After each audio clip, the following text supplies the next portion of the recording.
Mr. Secretary Marco, your visit to our eternal and undivided capital, Jerusalem, is a powerful affirmation of a powerful bond. We stand in a time of immense challenges, the aggression of Iran and its terrorist proxies, those who chant death to America, death to Israel. And they are not chanting it by accident because they see Israel as the front line of American civilization here in the Middle East. Well, those chants and those threats still linger, but they're a lot less dangerous now. And they're a lot less dangerous because they were met with our common resolve.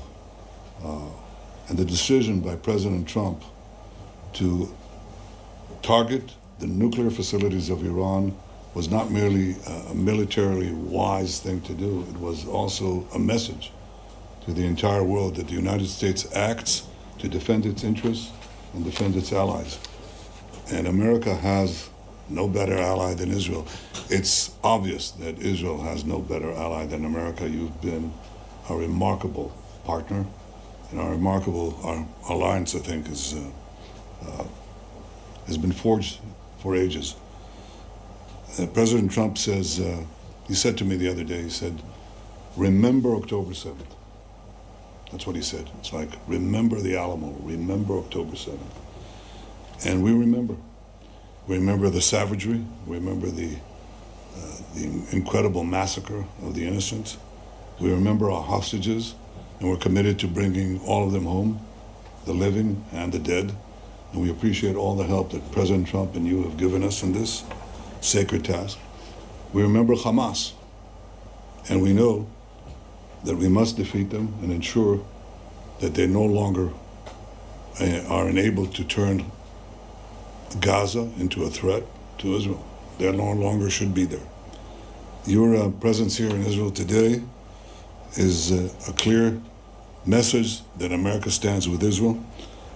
You stand with us in the face of terror, in the face of the incredible, I would almost say, Middle Ages lies that are directed against us, the rising anti-Semitism in the world, and the really the weak governments that are putting pressures on us because they collapse under the pressure of Islamist minorities and incredible vilification.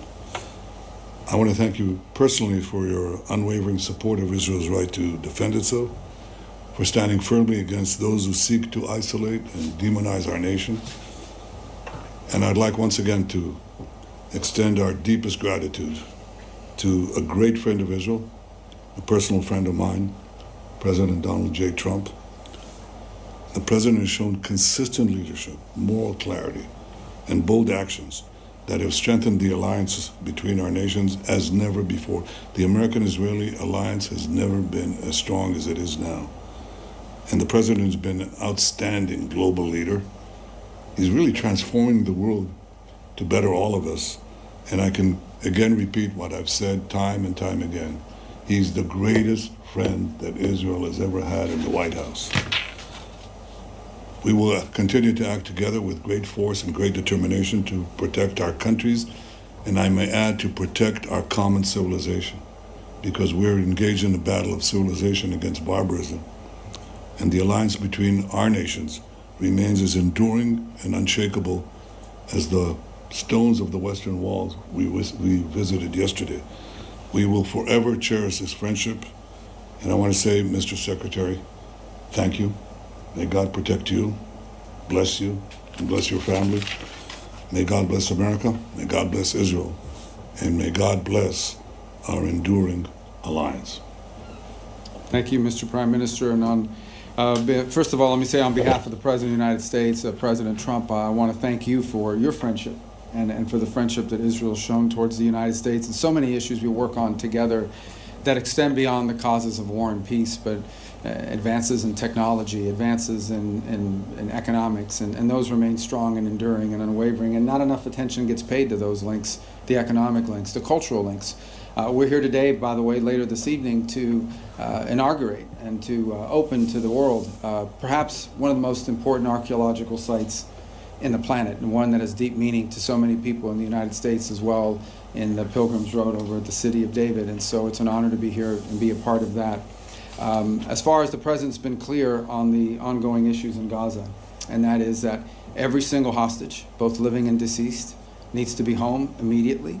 Hamas can no longer continue to exist as an armed element that threatens the peace and security, not just of Israel, but of the world, and that the people of Gaza deserve a better future, one that cannot begin until Hamas is eliminated and until all of the hostages, both living and deceased, are home. And he remains committed firmly to that objective. And that's what we seek to talk about today, have talked about today, and will continue to talk about, and that is the road forward on how to achieve those things. Those objectives remain. Those objectives remain in place. Beyond that, obviously, we cooperated and were involved together just a few weeks ago on the issue of Iran and Iran's desire to possess not just nuclear weapons, but short and mid-range missiles with the capability of threatening our presence here in this hemisphere, in this region, and of course the safety and security of the Jewish state. But I would venture to say a threat that actually extends well beyond that, to the kingdoms of the Gulf, and eventually even into Europe. In fact, some of the missiles they're trying to develop now can already range countries in Europe. And so a nuclear Iran governed by a radical Shia cleric that possesses not just nuclear weapons potentially, but the missiles that could deliver those weapons far away, is an unacceptable risk, not just for Israel, not just for the United States, but for the world. And that is that's why the President continues with our campaign of maximum pressure. There will continue to be maximum economic pressure on Iran until they change course.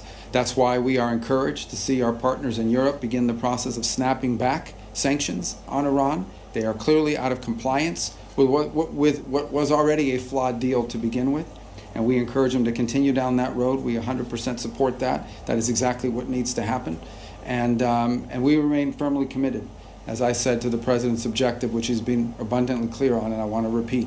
At the end of the day, no matter what has happened or happens, the objective remains the same, and that is all 48 of those hostages, both living and deceased, need to be home. They need to be returned. They never should have been taken. What happened on October 7th was an act of unparalleled barbarism, and what's happened since then have been repeated acts of unparalleled barbarism on the part of Hamas. Hamas needs to cease to exist as an armed element that can threaten the peace and security of the region, and the people of Gaza deserve a better future, but that better future cannot begin until Hamas is eliminated. That better future and that kind of peace is not even possible until the hostages are released, all of them, every single one. And so that's what we continue to be focused on. That's what the President wants to see happen, and that's what you can count on our unwavering support and commitment to see come to fruition. Thank you. Thank you very much. Mr. Secretary, do you think that it's possible to military dismantle? Thank you. Can you just state your name and the outfit you're from? Yeah, sure. Hi. Where are you from? Yeah, I'm from Israel. Okay. My name is Liza Rozovsky. I'm from Haaretz. And I want to ask if you still think that the military dismantlement of Hamas is possible. Well, Hamas can surrender tonight if they want, lay down their weapons. The problem is they're a terrorist group, a barbaric group, whose stated mission is the destruction of the Jewish state. So we're not counting on that from happening. Look, I think we would all, every single person I know, I don't know of anyone who would not rather see a negotiated settlement in which Hamas agrees to no longer be a terrorist group, lay down their arms, free the hostages, by the way, not just the hostages that they're holding from Israel, but frankly, the people of Gaza that they're also holding hostage as human shields. So that would be the ideal outcome, one we would all like to see. It's one that's been worked on. But I think we have to be prepared for the fact that savage, terrorists don't normally agree to things like that. But we'll continue to pursue that route. It's the ideal outcome, but it may require ultimately a concise military operation to eliminate them. We have to remember who we're dealing with here, and that is a group of people that have dedicated their lives to violence and barbarism.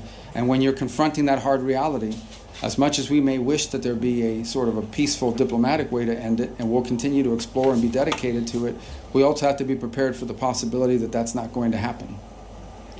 Yeah, go ahead. איתמר אייכנר, ynet וידיעות אחרונות. מר נתניהו, האם ישראל עדכנה את ארצות הברית לפני המתקפה בדוחה? And a question to Secretary Rubio. Did you ask Israel not to advance with its military maneuver in Gaza and not to repeat of attack in Qatar?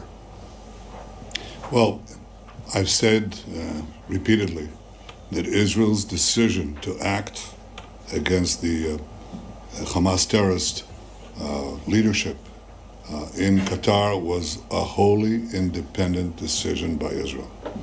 It was a decision taken by me and our top security force chiefs.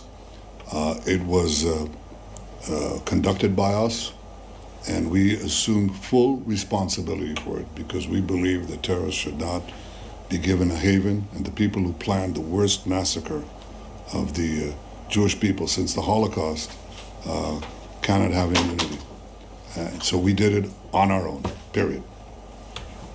All I would add is that we are focused on what happens now, what happens next, what role can Qatar play possibly in reaching an outcome here that leads not just to the end of this hostilities, not just to the release of all of the hostages, both living and deceased, not just the disarmament and elimination of Hamas, but also a better future for the people of Gaza, which isn't possible as long as Hamas exists, which isn't possible as long as 48 hostages are being held. And so we're going to continue to encourage Qatar to play a constructive role in that regard. We're focused because at the end of the day, no matter what has happened, these fundamentals still remain. There is still a Hamas, there is still 48 hostages, and there is still a war going on. And all of these things standing in the way of a better future for the people of Gaza and a peaceful end to what's happening now. So we're going to remain focused on what we can do next. Okay. Can I ask, Mr. Secretary? No, Sorry. you can ask anything, but there's order. Go ahead. Yeah. הנשיא טראמפ הביע את דאגתו, הנשיא טראמפ הביע את דאגתו בעקבות רצח צ'רלי קירק שם בארצות הברית מארגונים רדיקליים בשמאל שמלבים שנאה וחותרים תחת הדמוקרטיה. האם הנושא הזה גם היה חלק מהשיחות ביניכם על אולי שיתוף פעולה נגד ארגונים כאלה כדי למנוע חלילה רצח פוליטי גם כאן בישראל? Well, the question was about the ramifications of the barbaric murder of Charlie Kirk. So first let me say Charlie Kirk was a tremendous friend of Israel. And he believed and discussed with me how to defend Israel, how to defend Western civilization. He actually wrote a detailed memorandum suggesting how we should do that. He saw our battle as a common one for our common values and our common freedom. He also believed in having free discourse. And he was I think, a great American patriot, a believer in the freedom and liberties that America gave to the world, and a believer in the common foundation of our civilization, which he attached to this city, this country, this land. He was struck down. I think the most important thing is to make sure that his legacy isn't struck down, that it continues to live. Now, you know, some people are irreplaceable. Charlie was 31 years old. My own brother was 30 years old when he fell in the rescue of hostages in Entebbe. And, you know, some of these people come once in a century. But it's their legacy that has to live on. So we're committed, I'm committed, and I know the President Trump is committed, and I'm sure that's true of Secretary of State Marco Rubio, to make sure that that legacy lives on.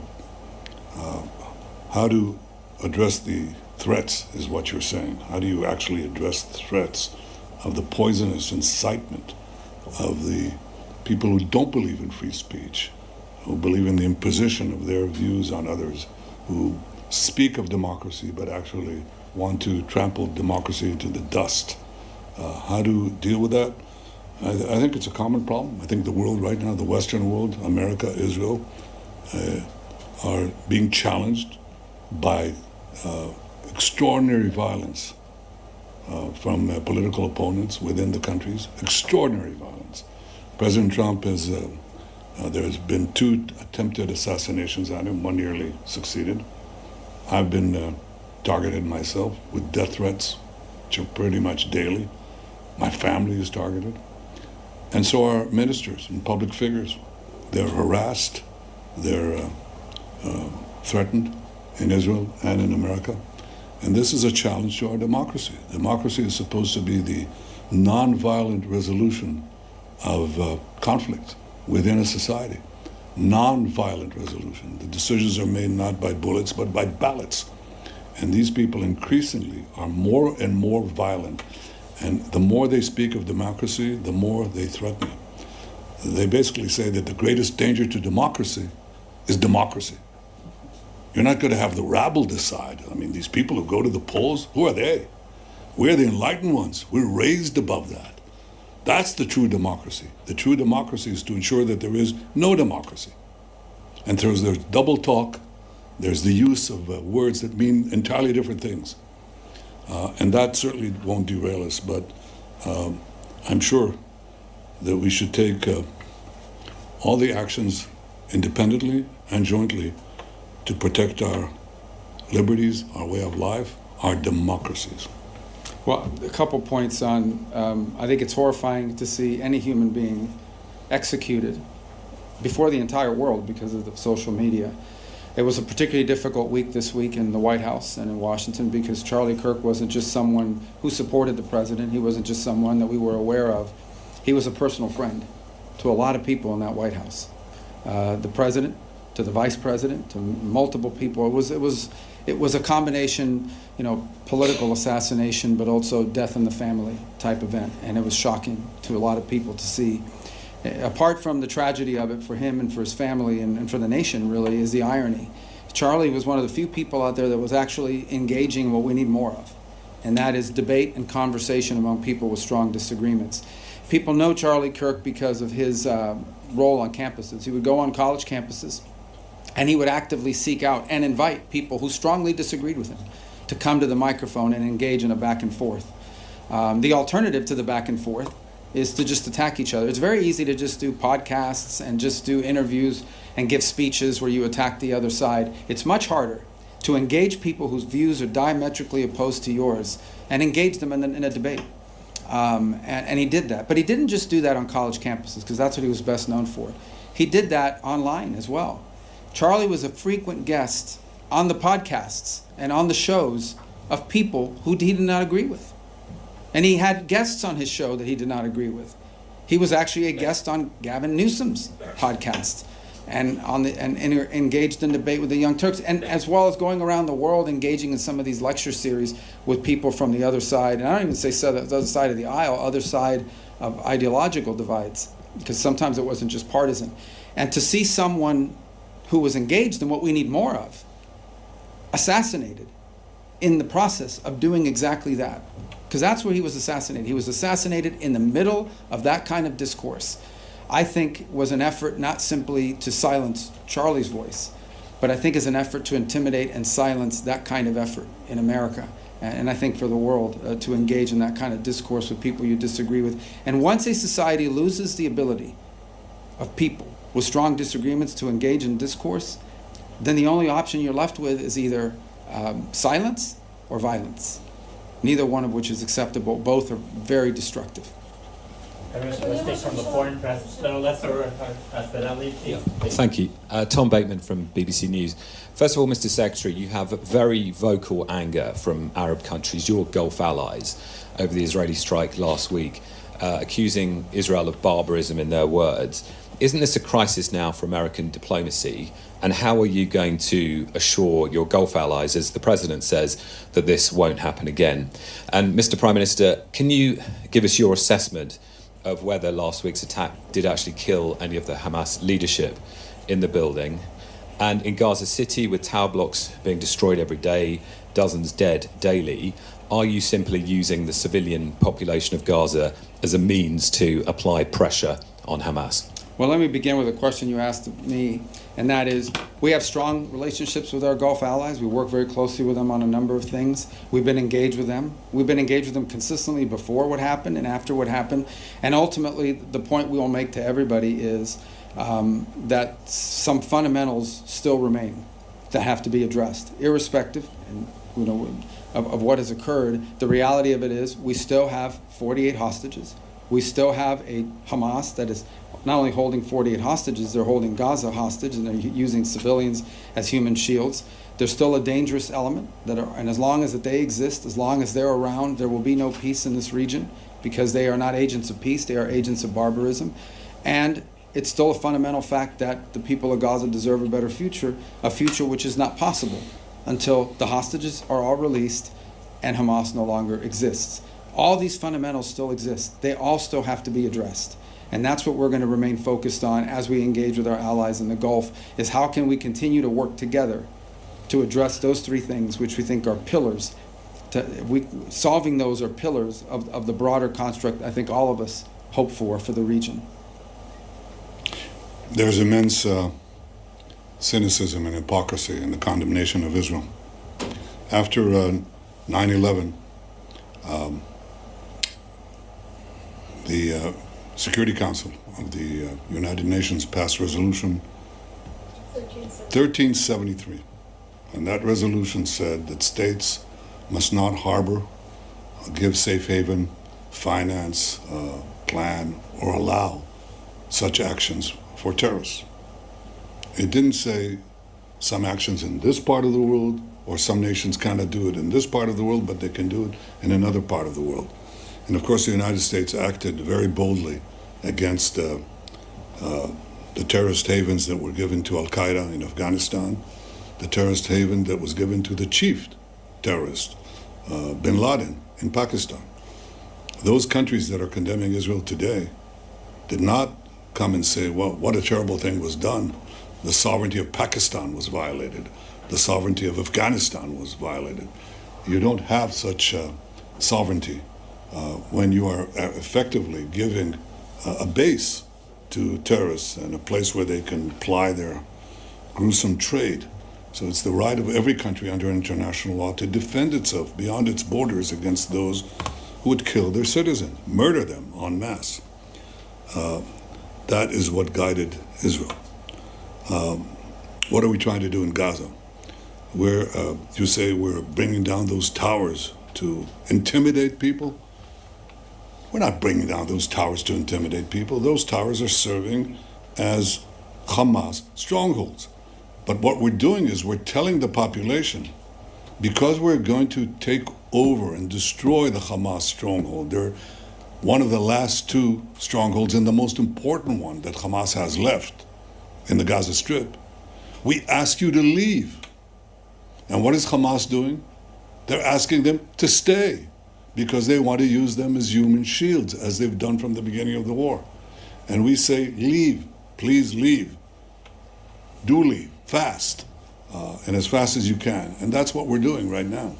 Hamas is not only telling them, don't leave, but in previous occasions, including a few weeks ago, they shoot them. They shoot women and children in the legs, beginning with the legs, then they go higher if it doesn't work, to keep them in harm's way. So I think that to the extent that the world again is falsely condemning Israel, they should get their priorities and their facts right. It is Israel that is trying to clear the combat zones from civilians. It's Hamas that's trying to keep them in. So we'll continue to do what we can to make sure that they're out of harm's way, and we'll complete our mission, which is to free all our hostages, get them all back, and make sure that Hamas is eliminated. And on the assessment of the impact of the strike, whether the leadership was killed in Doha? Well, we're still getting the final reports. I'll tell you what the impact of the strike is. We sent a message to the terrorists. You can run, but you can't hide, and we'll get you. Anabowski, quick first.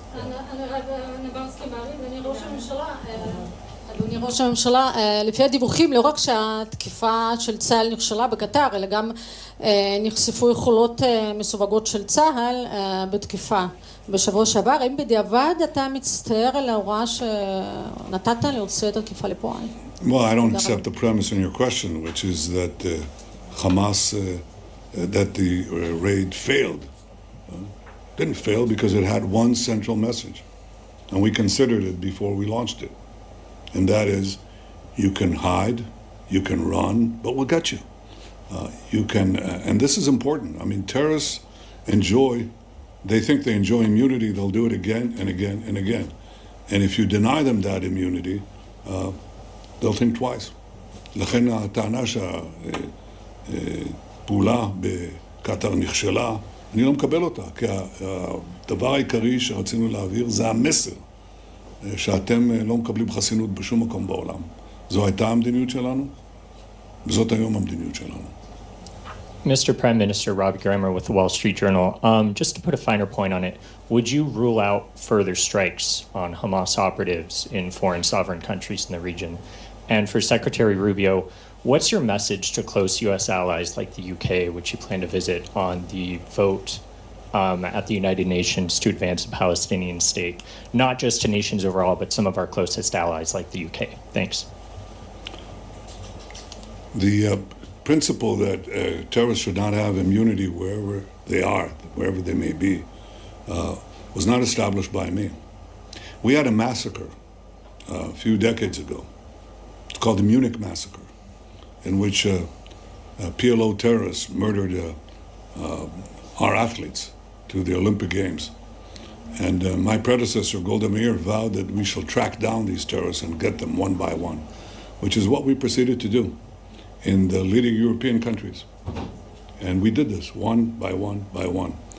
I didn't hear a great cry of wrongdoing to these countries. Even though they weren't harboring terrorists, the terrorists were there. Okay, they didn't even harbor them, as is the case in other cases. The terrorists happened to be on that soil, and we acted, which is what democracies do, including the leading democracy, when they have the ability to target terrorists to threaten their civilians. So this is a principle we established. It's a principle we follow. It hasn't changed. On your question, these things that people are doing and these different countries are doing at the United Nations, first of all, they're largely being done because of their own domestic politics. Second of all, they're largely symbolic. They have really no impact whatsoever in bringing us any closer to a Palestinian state. The only impact they actually have is it makes Hamas feel more emboldened. It makes other elements like Hamas feel more emboldened. It actually has made it harder. It's actually served as an impediment to peace.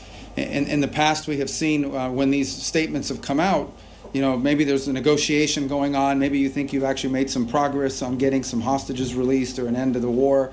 And then these things come out, and all of a sudden these groups back off. In many cases, walk away. Hamas has walked away from agreements that they actually had tacitly agreed to. But then they see the sort of international support they believe they're getting as and they walk away from it. So we've warned of two things. One, it actually makes it harder to negotiate when those negotiations were occurring, and because it emboldens these groups. And the second is we've warned them that there will be an Israeli counter-reaction to those moves, and we've seen some of that happen as well. So I think these things have actually made it harder to end this war and this conflict, not easier. And we've expressed that to them, and I've expressed that to them directly on multiple occasions, and I'll continue to do it. Now, they're going to do what they want, and they're going to continue to do what they're doing, but I'm telling you, it's actually hurting the cause they think they're furthering. Two last questions. Let's take one for the foreign press and one from the Israeli press. You take it. Go ahead, you tell them. Go ahead. It's fine. Thank you. Secretary, I wanted to ask, I know you mentioned prior to the trip that the focus of the trip was not the Israeli plans for the operation in Gaza City, but I was wondering if you could tell us if that's something, and Mr. Prime Minister, good to see you again, if this is something that came up in your discussions in terms of the U.S. view on the announced Israeli plans for military operations in Gaza City, and what the U.S. view is about this idea of, as some have talked about, a Gideon's Operation Gideon's Chariot kind of 2, or a continuation of the offensive, or an expansion of the offensive, potentially this month in Gaza City. Yeah. Thank you. The best way for me to put it to you is that the purpose, of our conversations have been about what the president. I'll restate what the president has repeatedly said. He wants every single hostage released. He wants Hamas eliminated as a threat, and he wants to then have the United States be helpful in rebuilding Gaza for the future that's going to be peaceful and prosperous, and not have elements like Hamas operating. That's the goal. Now, how do we achieve that? How do we get there? That's what we're always talking about. That's what we talked about today. And that's going to continue to be the focus of our engagement in this. We want all of the hostages out. All of them. Every single one of them, both living and deceased, all of them. There should never have been hostages. This should never have happened. Okay? This happened because on October 7th, these animals, these barbaric animals, conducted this operation, and against innocent people that had nothing to do with any of this. And that's why this all started. We've forgotten that. People have forgotten that that's where this all began. That's why the president keeps saying, remember October 7th. We wouldn't even be having these conversations right now if these barbarians had not done what they did. So this is what brought us to this point. It needs to end. And how does it end? It ends by eliminating the people who did it, by ending them as a threat. It ends by releasing every single hostage, both living and deceased. There should never have been a hostage. There should not be a hostage now. And then, when all of that is done, then we can begin the work, I hope, internationally, to providing the people of Gaza the kind of future that they deserve, but that they will never have as long as a group like Hamas exists. So that's been our focus. And obviously, we have been the focus and at the core of much of what we talked about. How do we achieve what I believe is a shared goal, not just of the United States and Israel, but of multiple countries around the world and certainly in the region who want to see the same outcome. And that's what we've been focused on. That's been the president's focus. And he wants that to all happen as soon and as quickly as possible. You asked a question. What was the tail end of your question? Just if you could comment about, following your discussions of the past couple of days about Israel's plans with regard to Gaza City and potential expansion of the offensive there. Well, I'm not going to talk about our tactical plans. I leave that to our military people in the field. But I have stated the cabinet's decision on 5 principles that I brought before it. And as Secretary Rubio correctly said, this war could end now. And it requires the first step for Hamas to lay down its arm, to release all our hostages. And I'll bring you the 3 other points that we put forward. One, the third is that Gaza should be demilitarized. Demilitarized is different from just laying down your arms, because you want to make sure that arms are not smuggled into Gaza, and arms are not produced in Gaza. So demilitarization is the third point. Overriding Israeli security responsibility is the fourth point, to make sure that there's no resurgent terrorism, Hamas or from any other organization. And the last thing is to establish a transitional civilian government by people who do not advocate the destruction of Israel, do not educate their children to terrorism, finance terrorism, or launch terrorism. These are the 5 points. And we're committed to doing it. We're now, Secretary Rubio said, how do you achieve this? How do you achieve the release of the hostages and eliminating Hamas if you keep Hamas there? If they surrender, lay down their arms, then you can do the rest without battle. And at any point, if you can do something without battle, it's better. Having been in battle, I can tell you it's not a lot of fun. And to see your friends die next to you is not a lot of fun. Or maimed for life, that's not a lot of fun. So if we can achieve this by having a Hamas surrender, all the better. One last question. I don't know. בבקשה. תודה. תקום, בבקשה. אברהם חסון, ערוץ 14.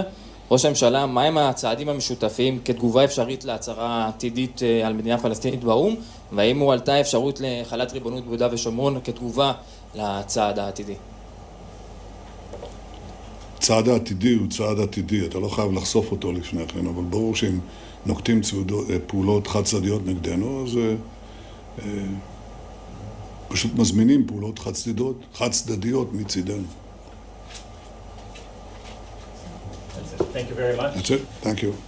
I want to acknowledge, the presence of 2 extraordinary ambassadors here, Ambassador Huckabee, American ambassador to Israel, and Ambassador Leiter, Israel's ambassador to the United States, our foreign minister, Gideon Saar, our National Security Council head, Tzachi Hanegbi, and my staff, and your staff. Yeah. All great people. Thank you. Thank you. Thank you very much.